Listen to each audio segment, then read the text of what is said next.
Probably one of the most dominant days I have ever seen in Test cricket. Australia finished the day 330 for two, and everyone looked like they batted with ease, apart from Labuschagne, who looked like the pitch changed for him.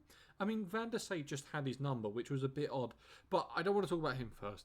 Khawaja 147 not out. Now, I said that they shouldn't play Khawaja and they should play Constance instead. I stand by that fact because I do think that you know what Khawaja is going to do in these conditions and he's going to perform well. And he showed you again today.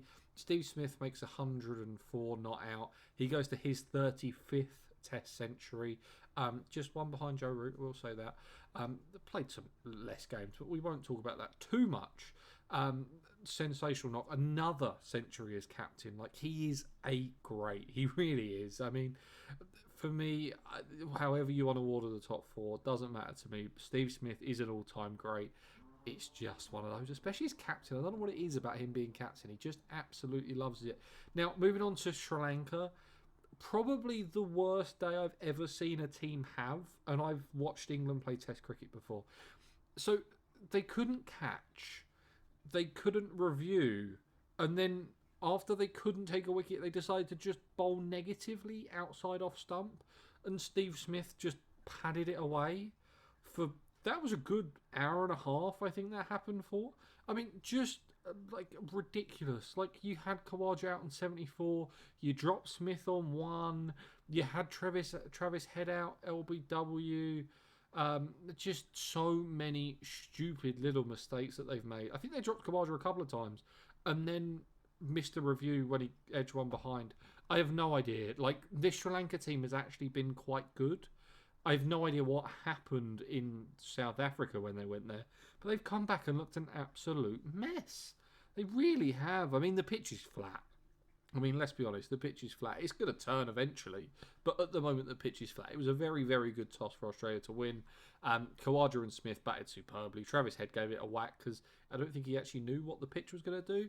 So, I mean, full credit to Australia, but Sri Lanka were terrible, and this pitch is pretty flat. So this is what happens when you crack and you do not back sack, okay? You fall into a clump of 107 all out after 19.2 overs.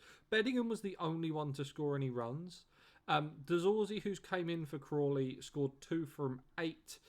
There was 10 from Markram, 21 from Simlane, however you pronounce it, but it doesn't even matter. Corbin Bosch takes 4, Rabada takes 2, 1 split between Bolt, Rashid and Brevis, and when it came to the chase, MI Cape Town has just walked it home. They chased down 110 in 11 overs. Van der Dusen with 48, Rickleton with 59, and it was sheer dominance by MI Cape Town. I mean, the Sunrisers have gone from looking like the worst team in the competition to the best team in the competition to now the worst team in the competition. Like, they're still sat in third and they're still probably going to make the playoffs. But wow, they've looked bad the last couple of games, and this was an absolute shocker. I mean, bowled out for 107 with the firepower that they have in their lineup just proves that Zach Crawley has done some sort of voodoo on this team, and now they will fail until eternity ends. So cricketers have called for basic protection on being paid from these franchise competitions. Now, I'm sorry, but if you're going off and playing in stuff like the Abu Dhabi T10 and the Cayman Max 60 and the Bangladeshi Premier League, then you should probably know that you might not get paid. Okay, that just happens sometimes. I mean, I saw Dom Sibley, who played in the Bangladesh Premier League, in a shirt that was sponsored by United Healthcare, which was the same company that CEO got shot a couple of months ago in New York. I mean, maybe the bloke from New York just didn't like franchise cricket, wasn't a massive fan of it. Maybe that's what they went for. But the thing that I don't understand is that there are too many T20 leagues. Okay, you cannot expect all of them to be a success, and sometimes you are not going to get paid from that. And I think players need to take a little bit more responsibility in it, of the fact that they can't just go out to these competitions and expect everything to be rosy. And if they don't get paid, then they expect someone else to chase it up for them or to have protections put in place.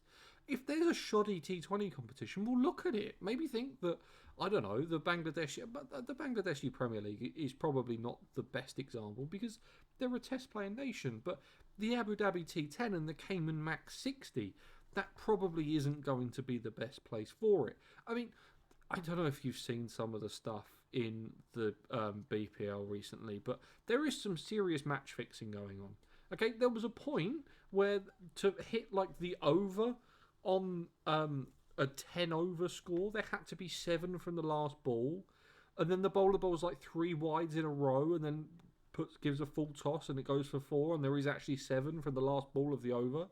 Like it's ridiculous things like that. Like I'm not accusing any players of match fixing, but these leagues are for gambling, okay? That's what it's for. It's gambling and money laundering. And I'm sorry, if you're expecting to be paid 100% of the time from leagues like that, then look elsewhere, okay? Go into a training camp.